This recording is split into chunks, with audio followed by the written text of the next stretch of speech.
right, yeah, can we stop talking about this? Let's talk about something else, right? And that was something I was really bad at. I'm not gonna lie. But yeah, let's watch this thing. It's frustratingly common to get completely tongue-tied when we're in front of people we'd like to impress, which is doubly unfortunate because it's often those situations that could lead to us landing a great new job, connecting with a mentor, or even dating someone that we're smitten with. And that's why in this video I want to cover how you can avoid that awkward trap and impress the people you admire by standing out in an incredibly positive way. To do that, we're going to be referencing one of the people who has done this many times, Sean Evans of Hot Ones. So let's start by looking at Sean's greatest skill, asking killer questions. If you could steal one item out of Casey Neistat's studio, what would you grab? Oh, wow. That's a good question. He's got a lot of stuff in there. He's got drones. Can you give me a band that people make fun of on the internet that you think deserves a lot more respect from a songwriting perspective? That's a great question.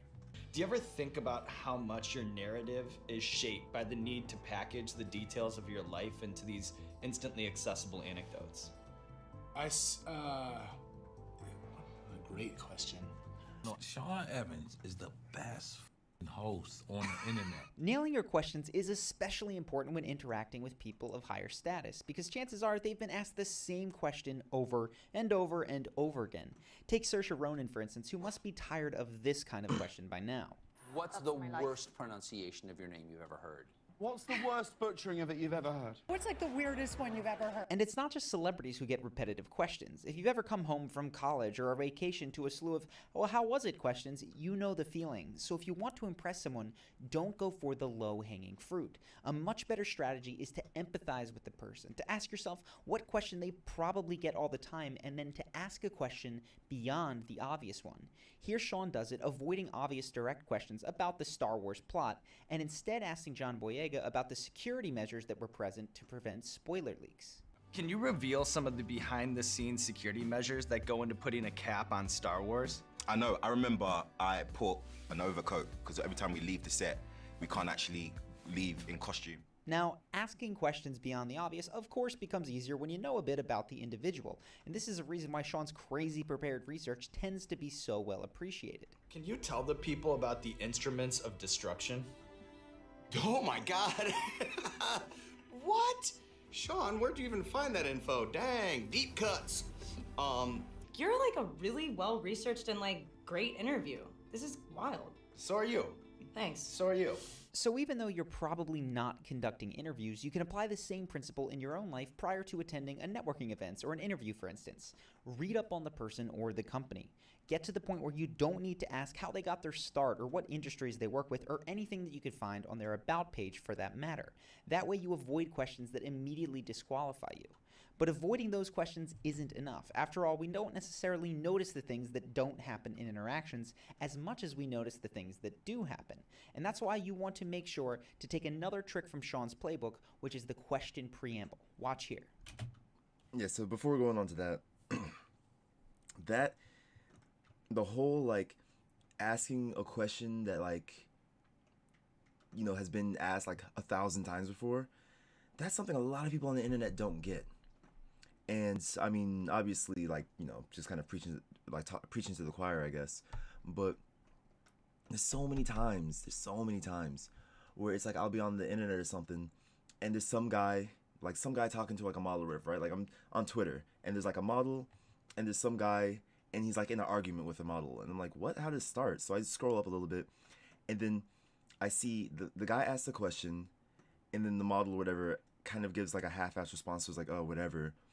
And then the guy is like, I only asked a question. You don't have to be a bitch about it. And it's like, you don't understand. Like, yes, it's easy for you to say, oh, it was only a question, because that's the one time that you ask it. And then you're just out. You're just gone. This model has to deal with that question how many times a day? And people are just like, oh, well, you know, it's like, they're famous, so they should get used to it. And it's like, no, like, that's not how life works. And these are the same people that, like, if like 3 people ask them the same question that day, they're gonna get upset. Yet when they ask a question, they're just like, it's just a question. Why are you getting so upset about it? It's like, no, it's not just a question. Like, it's kind of like saying, like, you know, I don't know. I'm trying to think of something like wildly terrible, but like not like not too bad for me to like not say, but but basically it's like, you know, going up to a Jewish guy and being like, so do you really think that Hitler did anything wrong? And then if they get mad at you, it's like, what? It's just a question. It's like, it's not just a fucking question. So much, there's so many things loaded into that question, and so many things that you're implying with said question as well. And so sometimes people think they're being slick by like rephrasing a question that's been asked a bunch of times in like a sly way or whatever. It's like, come on, don't, just don't. And so that's like that's why, like, especially like when I try to like talk to people and stuff like that. Like for me, I'm terrible with girls. I've been trying to get better at it or whatever. But like if I'm talking to a girl or whatever that I think is cute, and like I'm talking to her or whatever, I'm not going to like I'm not gonna focus. Like I'll catch like all the obvious things, right? Like, you know, of course, like, oh, like big eyes, nice smile, blah blah blah, right? And so I take all that. I'm like, all right, cool. That's the easiest thing to say. That takes zero effort, nothing. So I take all that stuff and just kind of write it down, be like, all right, that exists, and put it aside. And then from there, I'll be like, you know, maybe look at their nails or their makeup or something, or like, you know, their jewelry or whatever, depending on like what it is or isn't and stuff like that. Like if you can compliment somebody, and not just girls, like anybody, if you can compliment somebody on something that they have control over, that's so much better than complimenting somebody that like has no control over it, right? We're in the same club, yeah, right? So like, because the thing is, when you compliment somebody on something they have control over, not only are you complimenting the look, but you're complimenting their thought process of how they got there.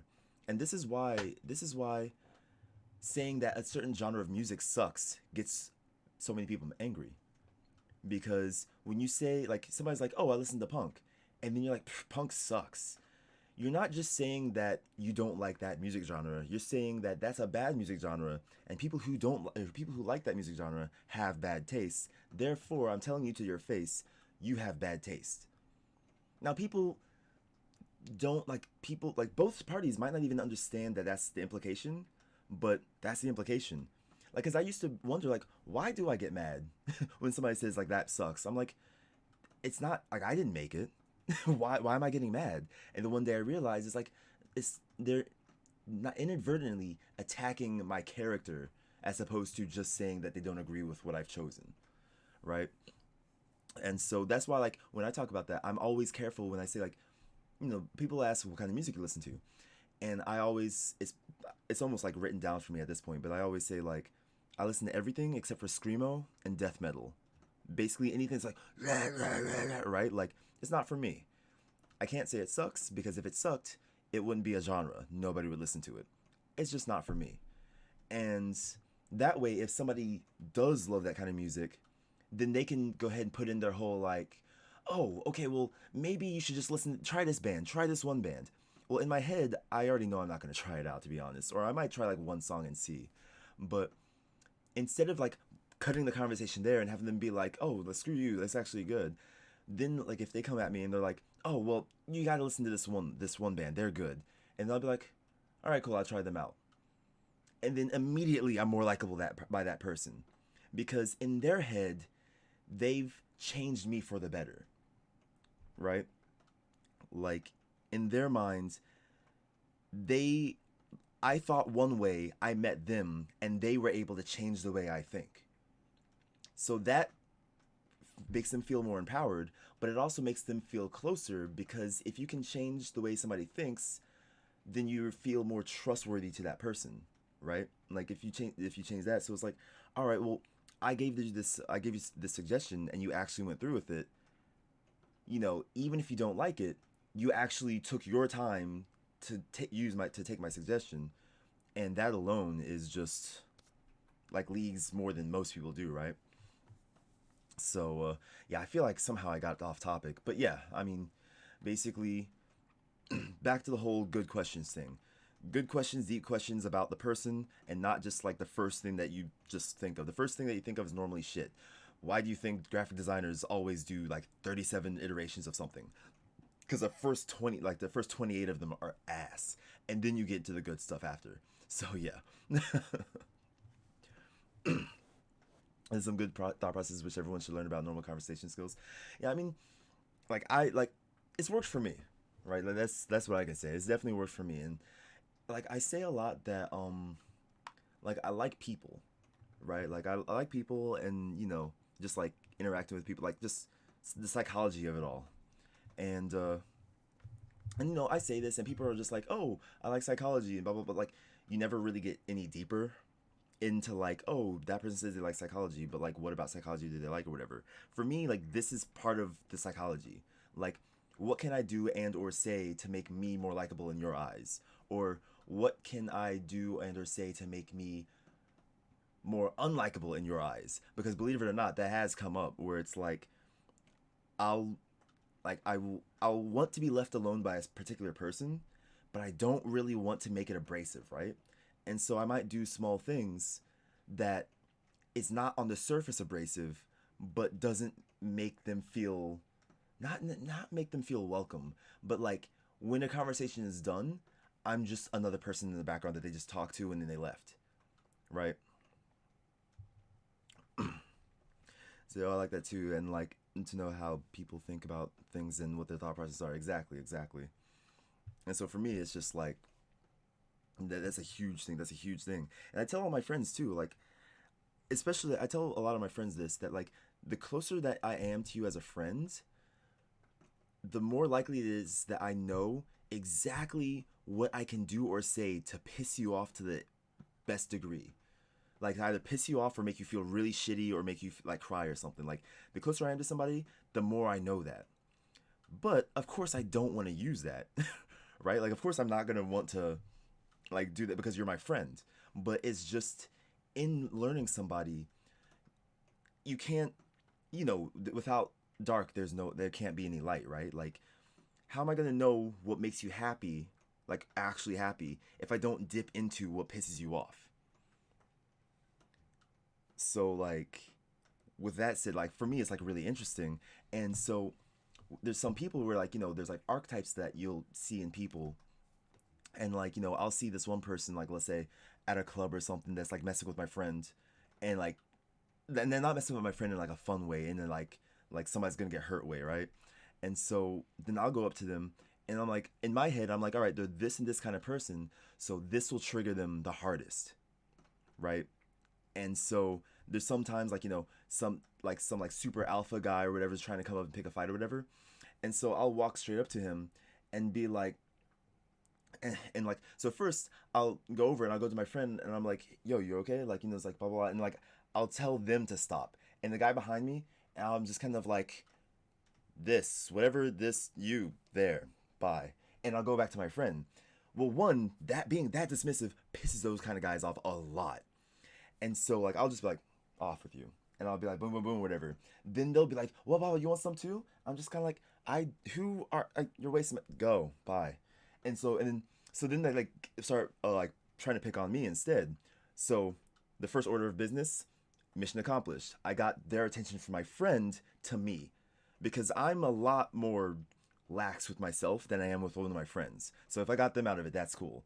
And then all the time I'm just kind of looking at them. I'm like, yeah, is that so? All right. And the thing is, like, yes, it's being polite and I'm smiling and I'm agreeing with them, but it's also as if I'm talking to somebody who's like 14, 13, 12 years old. And those kind of guys, they are alpha, macho, they run the show. And so for me to agree with them in a way that talks down to them triply pisses them off. And these are kind of like, if I don't like somebody, these are kind of games I play with them for my amusement.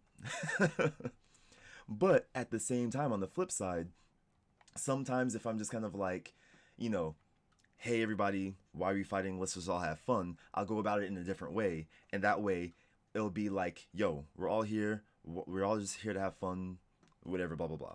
Now, of course, I can't say it's a 100% success rate, but it's proven decent enough for me to keep doing it till now, right? But yeah, let's look at this question 2, or part 2, not part 2. Item 2, just And in that 20 years, the TV food scene, it's exploded. You know, from the stand and stir shows to the cooking competition boom to the current obsession with culinary travel. And when you look at that timeline, because you've spent about 20 years in this game now, what do you see as some of the watershed moments, the highlights and the lowlights when you look at that time? You just saw Sean MC someone, almost showing off a bit of his knowledge about them, which isn't strictly necessary. After all, of course the guest is going to know about their own past. But this makes a clear distinction between Sean and interviewers who haven't done their research, and it makes the guest reciprocate his effort in that response. Do you still dream of having a chicken TV show where you have celebrities do voices for the chickens? And if so, who are the actors at the top of your list? Yeah. How you know about the chicken cartoon? Do you remember about celebrating with Lil Wayne? That night, y'all really did your information, huh? y'all really did your homework. In your own life, opening with a short preamble is an excellent way to begin a conversation with a recognizable name that you may encounter at a meet and greet, or if you're sending a cold outreach email. Just 1 or 2 sentences that highlight a specific, perhaps more obscure element of their work immediately separates you from the pack. And I say this from personal experience. When I receive emails with just those 1 or 2 sentences that indicate someone has invested in my content, I am much more likely to respond compared to someone who appears to have sent out a mass depersonalized email. So show off what you know a bit. One caveat: do not fall into the trap of fawning the entire interaction. Just 1 or 2 sentences at the beginning is plenty. You want to connect with the individual on a personal level, which brings us to our next point. Steer conversations towards things that elicit. Sometimes I feel like Sean is spied at them at their home or these knowledge. Yeah, for real. Like, sometimes it's ridiculous.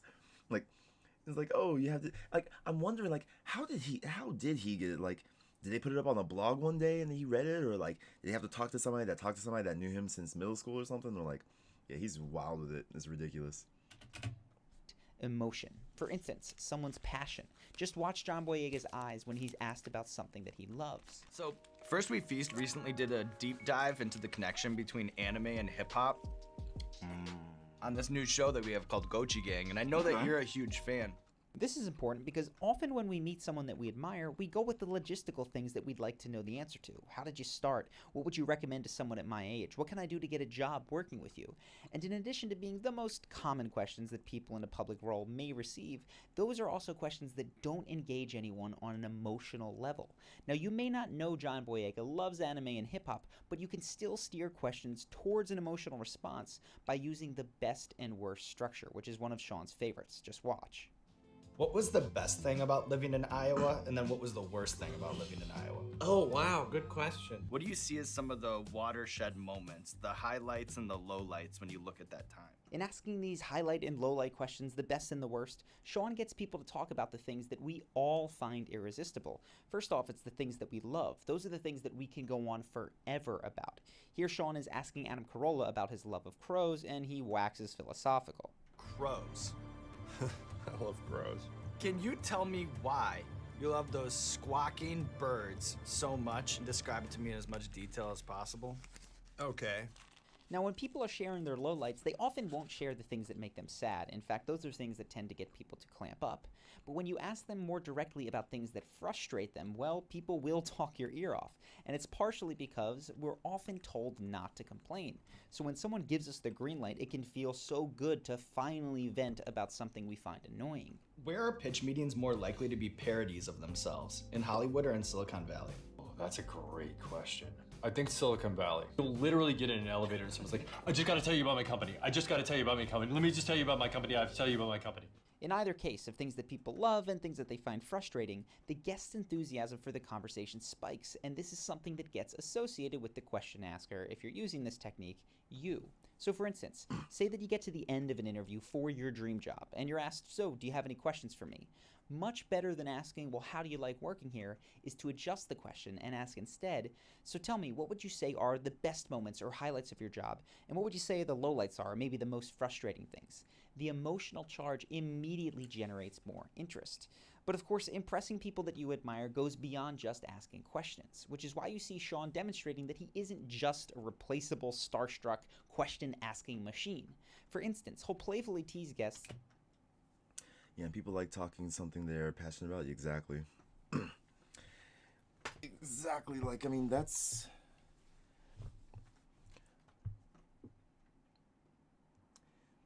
I mean, yeah, like, I mean, obviously it's obvious because, I mean, you get anybody into like, a certain conversation and, like, you know, like, when they light up, and it's really interesting. Something I've learned is that kind of outside of the realm of this video, like, when people, like, when I'm talking to somebody, I've talked to, I've talked to people, and particularly, like, you know, I've, like, talked to girls or whatever, and we'll be talking about this and this and this, and it'll get onto the conversation of, you know, like, I work in video games, or, like, what is it about video games that I like?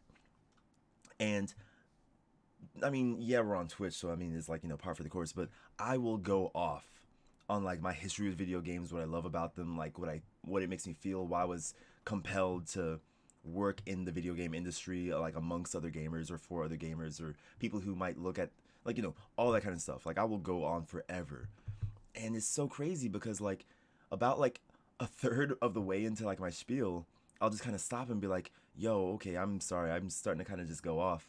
And so many times, and of course, like, me 10 years ago, when I was 21, me 10 years ago wouldn't have been so surprised by this response.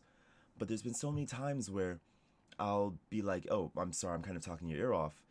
And the person, particularly, like, you know, like, if I'm out with talking to a girl at a bar, she's like, no, this is so interesting and you seem so passionate in it that I just can't help but want to listen more.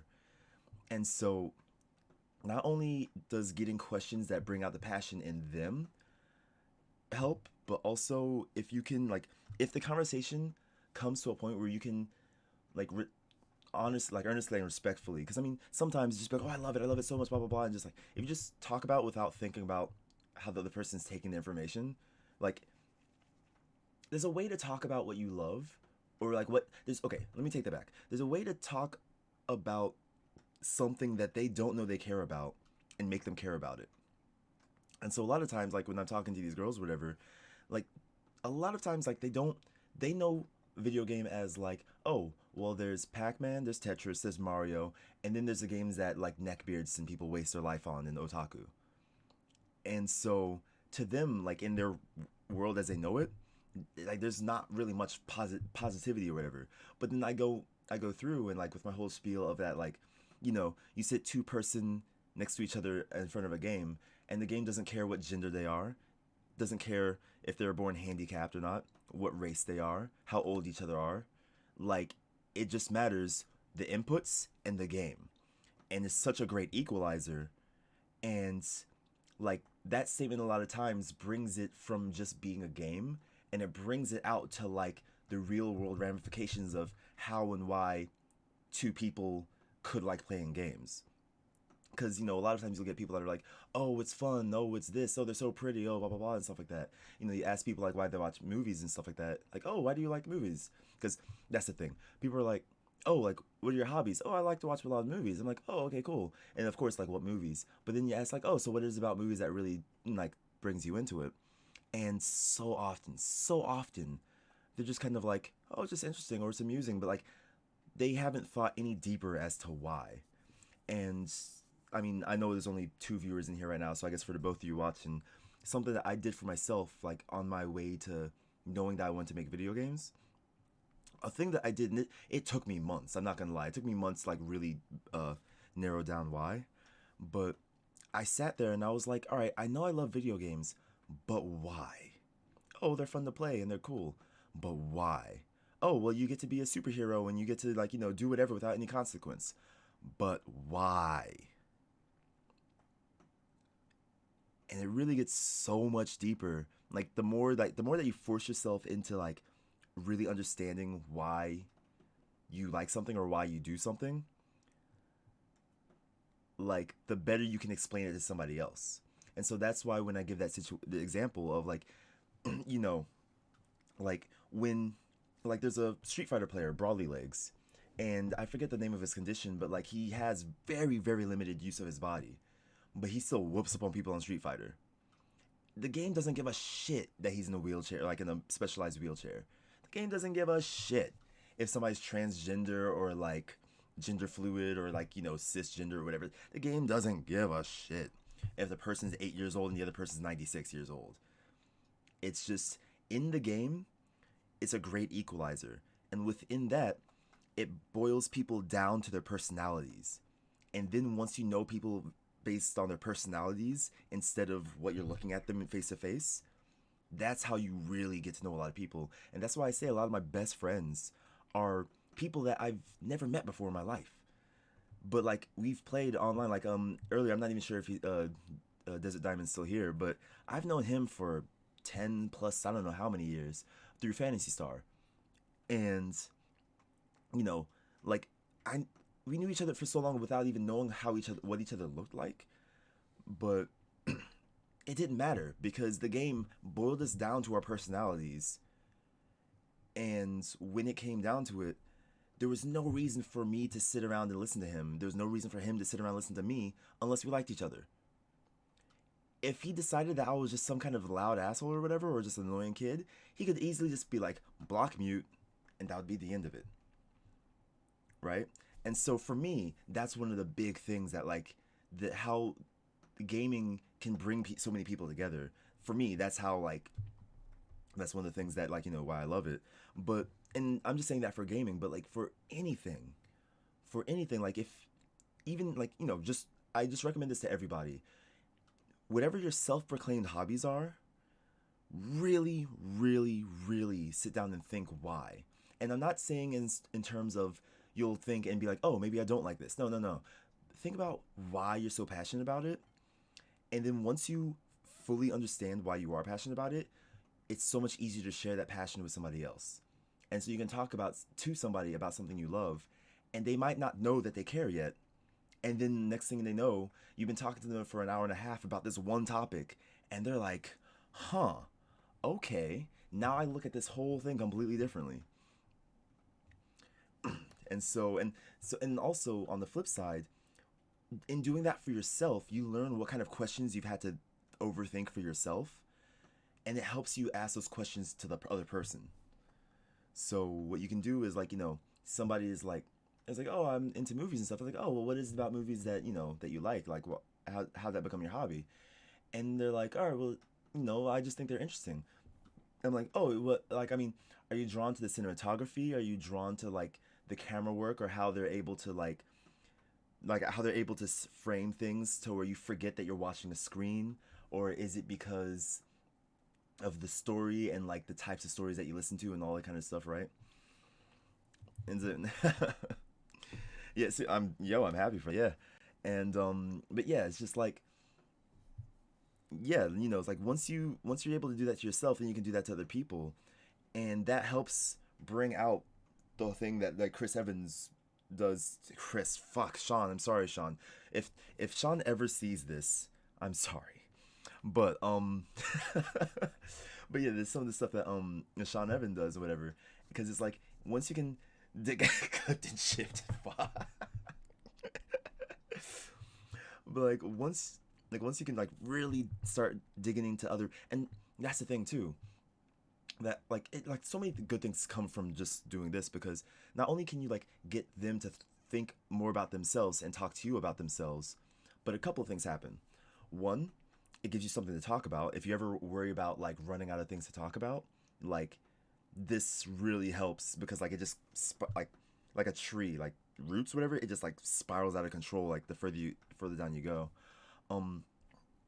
Two, kind of like they said, when they're passionate about something, like especially if they really think about it, and he doesn't say it in this, but there's something else I was looking at where if you can get somebody to really, really think about their past and stuff with you, then it also kind of solidifies you in their heads a little bit more, because like, and it's not a one-to-one, it's not 100%, but like there is a chance that like, you know, you get somebody to think really deep about something, and then the next time they think about that thing, you happen to pop up somewhere in the background of their thoughts, because they had not thought about it as deep until you brought it up out of them.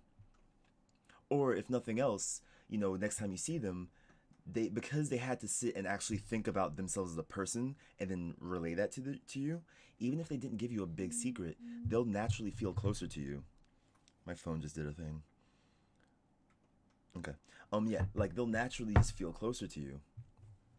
And that's part of the whole like, and that's something else that he, like this guy might talk about in Charisma on Demand and stuff like that. But yeah, and this is stuff. It's like, well, all these things make the same thing for me right now. Yeah, yeah.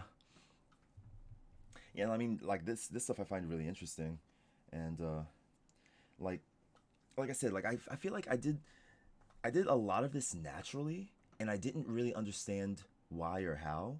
And then when I started watching this stuff and hearing that back, I'm like, wait, I guess I do that. That's how that works. Huh. Right? And like, so like, and then now that I heard it from an outside source, I can think about it even deeper in my head and try to be like, you know, go like that route and everything with it. But yeah, it's like, yeah, it's all like really interesting to me and stuff. And I mean, yeah, I mean, and like Paddington, like you're likable. Like I know you, right? So like I know you're a likable person. But you know, like just think about like with this kind of thought process and like these kind of weapons in your arsenal, right? It's not even so much about like being like a blanket likable person. You can go up to somebody who would think nothing of you at all and make yourself likable to them. Or you could be like, you could make somebody who would not like you and make yourself neutral to them. Because a lot of times it's not even about making yourself being loved by everybody. It's really just about like, I guess if you're gonna boil it down, controlling others people's perception of you. Right? Like because you're not so much doing anything with them. Like you're not trying to manipulate them, but you're trying to just be like, basically it's kind of like your outwards package. How like, you know, if you dress in like a undershirt and like not jeans, like sweatpants or something, versus if you're in a suit, I wouldn't call that manipulative, but how people perceive you and their outwards appearance is going to be a lot different. And so it's kind of the same thing. Like instead of just in your dress and like how you keep yourself, like how you talk to people and how you like interact with people, that you can also like, with learning a lot of this stuff, it also kind of helps you control, all right, well, this will help control my outer appearance. This and this will help control their inner, how do I want to say, thoughts of my character on them, right? So yeah, let's go to number 4, tease playfully. Like here, when he jokes about Rhett and Link's cheesy intros. Here's one for those of you that are unfamiliar. Who knows if Pizza Hut is better? Let's talk about that. And here Sean is teasing them about it. What we'll do is try to guess the flavor. Oh, you making fun of us? If I were making fun of you, maybe I'd say something like, which cream is the dream? Let's talk about it. But I'm not going to say that. Similarly, when people poke fun at Sean, he's comfortable shooting back a zinger, like here. Why am I asking a snowstorm of a man? Oh, how dare you? Is it Hindi or Urdu? Like talking to an H&R Block. Okay, alrighty then. On the channel, I've advised against being sarcastic, and I'm not telling you to do that here. But this willingness to be playful highlights one of the most important things that people leave out of their encounters with those they admire. They don't have the willingness to take the risk and have some fun. We can become so afraid of messing up that we wind up being completely vanilla, which of course backfires when we don't stand out at all. So recognize if you have a tendency to be especially literal when you're nervous, and if it's the case, lean towards cracking more jokes when you're around people that you want to impress. A very simple way to do this is by not answering every question that is asked of you in a totally serious manner. Sean demonstrates how to do this here. That's not normal. No. In fact, this program's not normal. No. Have you ever killed anybody? We haven't heard from Coolio in a long time. Seriously. In the same vein, when we want to impress someone, we sometimes lose our ability to comfortably express disagreement, even if... Yeah, in the way I'm on the process of learning myself now, because I'm coming to Japan to learn language, live there and learn myself, who I am, and who I am, really enforce myself out of the comfort zone I feel like I'm right now. Yeah, exactly. I mean, that's actually a big reason, amongst a couple of reasons, right? But like that is a big reason of why I'm liking it over here in Japan so much, because there's definitely things, not even just about me, but like certain things about just me as an American that I would have never learned had I not left America. There's just like, it's just so many things. I know I've said this a couple of times before, but like just to touch on it, like for a brief example, when I was dating this Chinese girl a couple of years ago, and I was trying to explain to her how like her saying something like, or certain things in America, like racism, right? I was trying to explain like certain facets of racism, like towards black people, and so I was like, yeah, like it's not cool if somebody just looks at me and is like, oh, you're black, do you play basketball? And she just wasn't understanding what the problem was. And so I was like, all right, well, let's put it this way. If I said, hey, you're Chinese, teach me kung fu, how would you feel? And then her response seriously changed my entire outlook on everything. Her response was, well, then I'd feel bad because I can't share my culture with you. The whole idea of like cultural appropriation and like X race equals this thing or whatever is largely American thing. And so when she said, like, when I asked her, like, teach me kung fu because you're Chinese, her response wasn't like, fuck you, just because I'm Chinese, doesn't mean I know kung fu. Her response was, I would feel bad that I can't share that part of my culture with you, because if that's what you would expect of me. And just things like that just kind of completely broke open like my worldview, and like just all kinds of stuff and everything. So yeah, like just like the whole comfort zone, just like when you think about stuff, like whenever I do feel uncomfortable, I sit there and think like, all right, why do I feel uncomfortable? What about this makes me uncomfortable? And then again, it's like, a lot of times people will ask themselves a question and be okay with their first answer to themselves. And it's like, no, if you ever ask yourself a question, like a real question like this, you have to ask yourself at least like 5 times. Be like, like, okay, for example, I don't know, like this, I guess not perfect example, but an example, right? Like, okay, so people know me as a dancer, so why do I sometimes feel annoyed or uncomfortable when people ask me to dance? Oh, because I just don't feel like it at the time. Okay, but why don't I feel like it at the time? Well, maybe I have other things going on. Other things like what? Well, I guess I was just standing there and with a drink in my hand. All right, so then like you weren't busy, so why couldn't you just dance? Well, because that's my time. What do you mean it's your time? I mean, I'm trying to have fun on my terms. Don't you have fun dancing? I mean, yeah, I have fun dancing, but it doesn't mean that I will just dance whenever other people want me to dance. So the problem is not so much that people want you to dance, is that people ask you and expect you to dance as if you're a servant or a puppet. Yeah. And you already have problems with like the whole idea of being in a servitude position, right?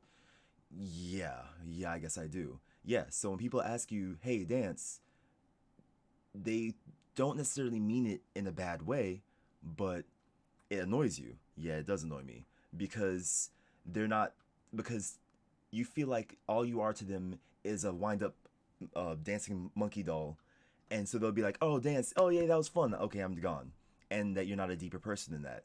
I guess that is the reason why that pisses me off sometimes. And like, had I just been like to myself, why don't you dance? Because I don't feel like dancing. That's it.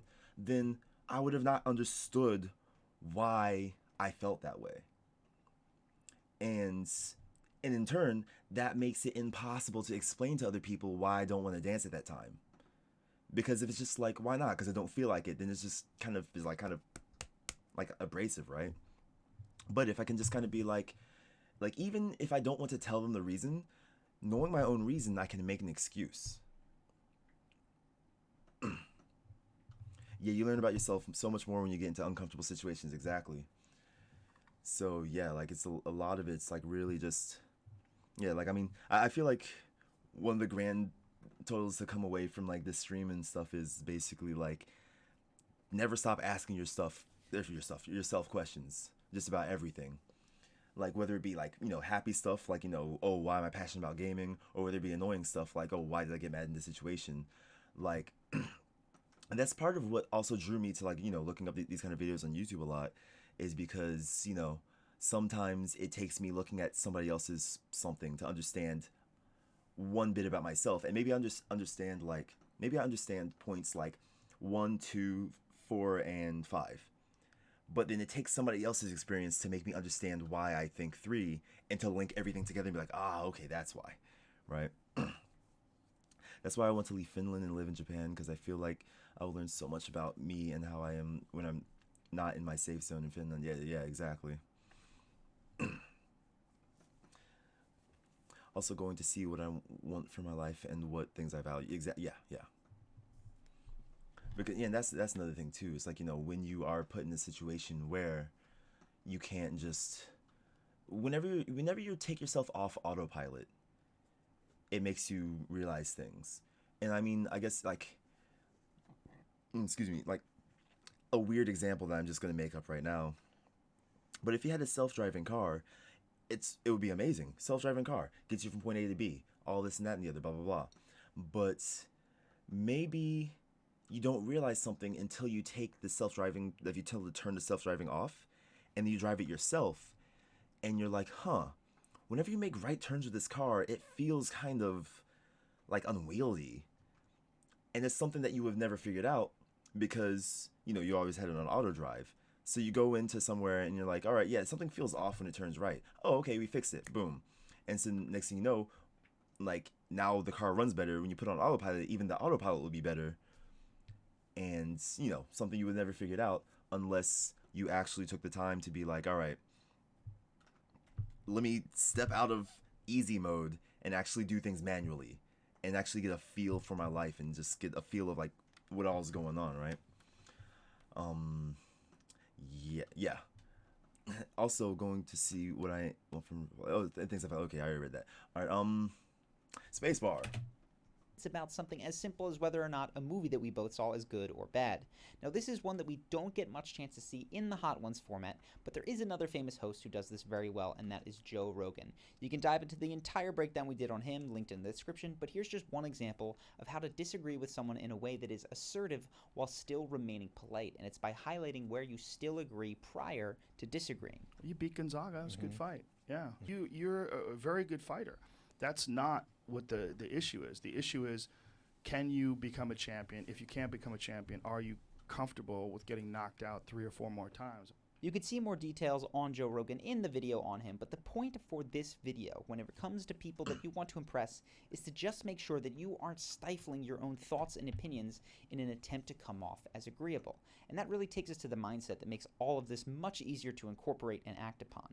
When it comes to those people that you want to impress, you need to see past what they may represent to you to the human beneath. You see, it's very easy to see people as icons. You may focus on how they can help you to get promoted, or the book that they wrote, or how impressive their following must be.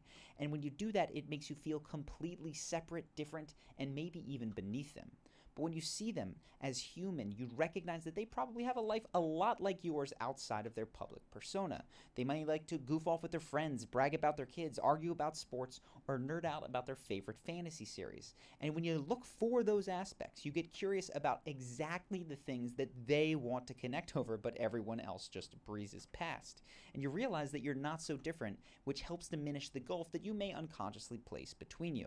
Asking about their personal interests, or cracking a joke, or even having a spirited disagreement come much more naturally when you see people not just as the role, but as a human. If you feel like your social confidence can be inconsistent or just... That's basically the end of this video. Example, in Japan, I want to live with other people in a share house, not on my own apartment. That will force me to learn to live with different people 24/7 and through me things, because I've lived on my own since I moved away from my parents 7 to 8 years ago. So it'll be another really different thing for me to experience. Yeah. And it's funny actually, like I've been in both situations, but like since I've been in Japan, I've only been living with other people. And so it's funny, like I know that I want to live by myself now. But at the same time, just like you're saying, like you do learn a lot about other people, and especially like if it's not, how to say, obvious, because I mean people are weird. Just people in general are weird. I'm weird, people are weird, right? And so sometimes you can be with like certain roommates, right? Like I used to have this roommate back a while ago, who like, it was so weird. He was so irresponsible in some areas and hyper responsible in others. But like the areas that he was responsible and irresponsible in, it seemed like they like, if you put it on paper, it seemed like it wouldn't match.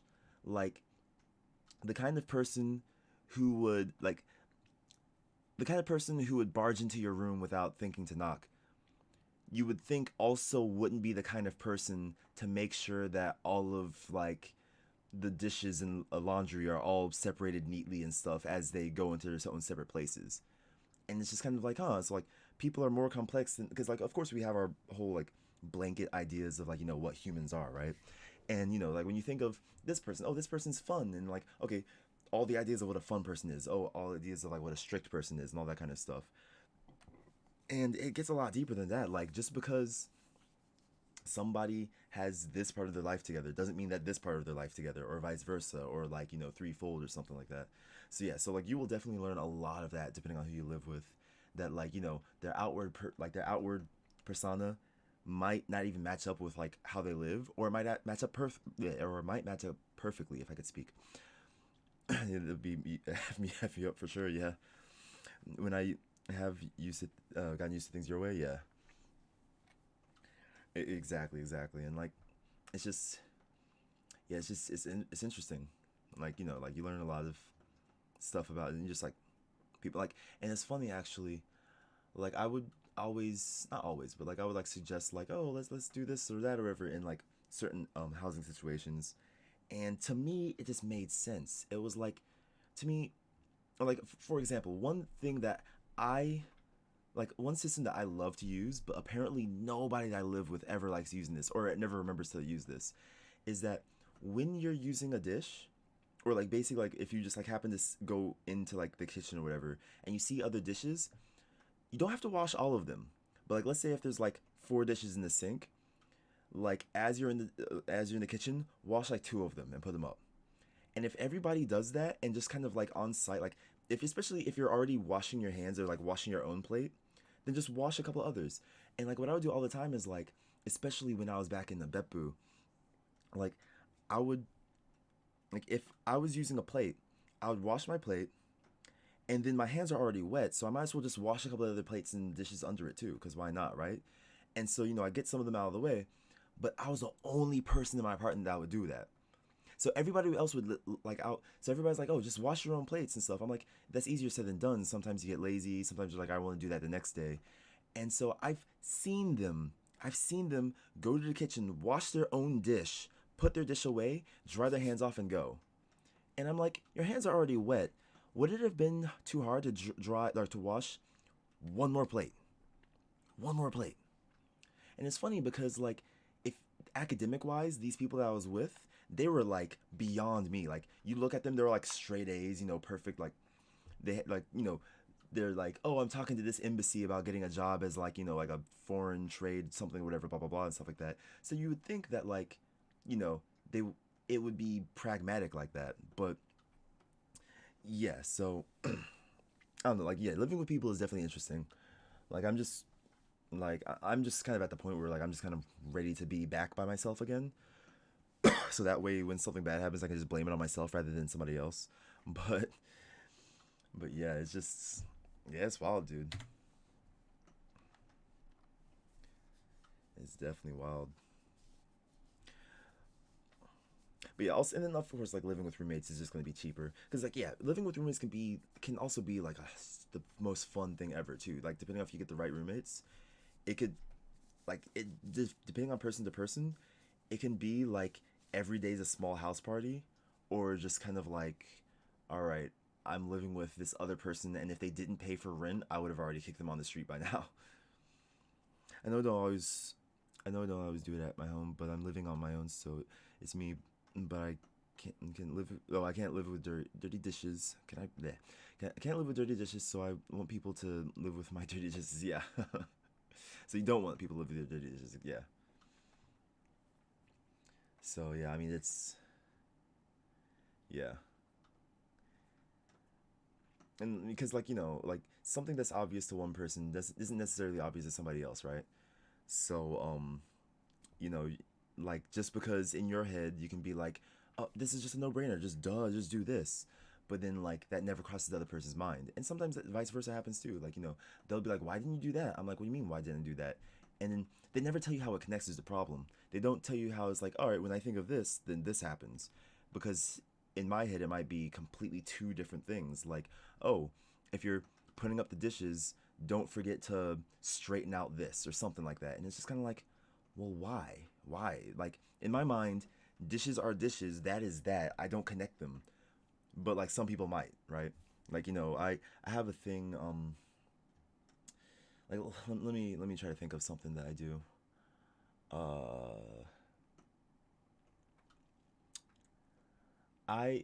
A lot of times, like, I have stuff like, if something needs to be done, I'll like put a post-it note, or not a post-it note per se, but like I'll put like some kind of notice or whatever, just kind of somewhere, and I'll just kind of leave it there, and I'll leave it in a specifically annoying place that it shouldn't be. So like, you know, I walk in and I kind of step on it or something, like somewhere just annoying to me.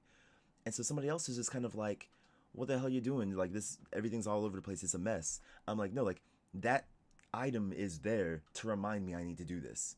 Like, and I actually do it a lot in the morning too. Like, if I know I need to like do something specific in the morning, like I might take a can of bug spray and put it in my shoe and then like go to bed. So the next day when I wake up and I'm about to go and I see that can of bug spray in my shoe, I'm like, what the fuck is that? Oh shit, I gotta do that. And I'll remember to do that. But like, that's something that makes sense to me because of how I work. But to somebody else that's looking at it, they're gonna be like, what's wrong with you? Just clean up after yourself, right?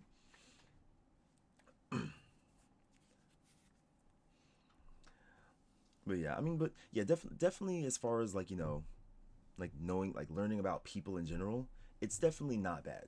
Like, I mean, even though annoying points do come up and stuff like that, but like in the grand scheme of things, like, you know, when it comes to is like, oh, like learning about how humans operate, it can be pretty interesting, I would say. I have been in this thing forever.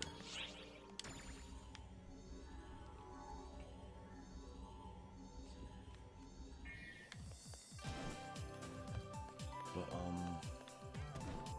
yeah, but I don't know, it's just, yeah, stuff like that's like really interesting to me. But yeah, I guess kind of the whole moral of everything, let me go ahead and change my class before I forget.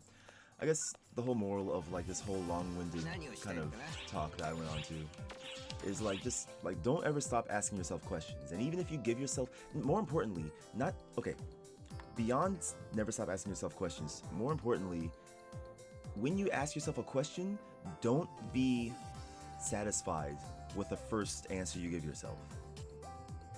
Because normally, that's not gonna be enough to really understand like what you're doing and why.